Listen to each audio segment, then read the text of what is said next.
Thank you, Mr. Secretary. Mr. Gonzales. Thank you, Chairman. Thank you, Secretary. Texas has the greatest increase in population than any other state in the country. And I was a little shocked to learn that the chairman of TxDOT hasn't had an opportunity to meet you and have a conversation with you. Would you be willing to get on a call with myself, your team, and the chairman of TxDOT, an introductory call? Sure, I'd be happy to. Typically engage with leaders of state DOTs in the context of AASHTO, but if there's a more specific issue we can work, or you'd just like to arrange an introduction, I'd be happy to do that. Fantastic. Thank you for that. Mr. Secretary, San Antonio, Texas is home to one of the largest military populations in the nation. As a 20-year Navy veteran, it is critical, I know that it is critical that we equip our military personnel with the tools they need to succeed. One of those tools is travel, and we have yet to see a direct flight added to the DCA to San Antonio. There are a significant number of personnel that travel back and forth from San Antonio to our nation's capital. It is critical that we make this as painless as possible for our men and women in uniform. Currently, there are discussions about adding a direct flight between San Antonio and DCA. I'm in full support of that. My question for you is, do you believe it is important for our military men and women to have direct access to our nation's capital?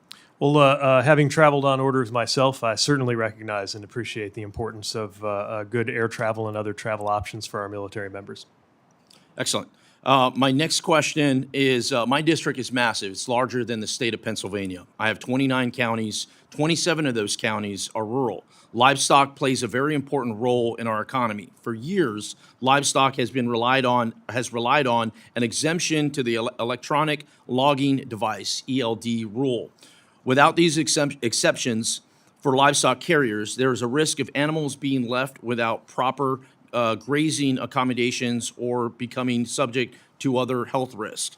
Mr. Secretary, do you have any plans to grant an exception to livestock haulers for the ELD rules in fiscal year 2025? Certainly am aware of the unique issues that livestock haulers face when you have living cargo. It's a little bit different than boxes and inanimate objects, and I think that's contemplated in the practices of FMCSA. I'm not aware of any change to the current practice that is forthcoming in terms of some of the flexibilities. Of course, what we're trying to do is balance the importance of livestock with the importance of safety, and those ELDs are there for safety reasons. But we continually seek to strike the right balance to be reasonable in our flexibilities and yet demonstrate our commitment to the life safety issues that are implicated in any of our regulations with FMCSA. Excellent. I also represent a large part of the Texas-Mexico border, nearly half of the overall Texas-Mexico border, and trade and commerce is a big part of that. Big function of trade and commerce is the infrastructure that builds out to that and the level of different roads. And I'd ask that you take a look at that as we're reviewing, updating USMCA and some of these other trade partnerships. It's so critical that we have the infrastructure built out, right? As we nearshore from other places, not only nearshore to America, but also North America. I think it's critical that we look to our partners to the south and how do we have this infrastructure once again built out. We can't just turn a switch off and turn it on without that investment in there. So I look forward to working with you and your team on these projects and others. And thank you once again for coming before the committee. And I look forward to that call. Mr. Chairman, I yield back. Thank you, Tony.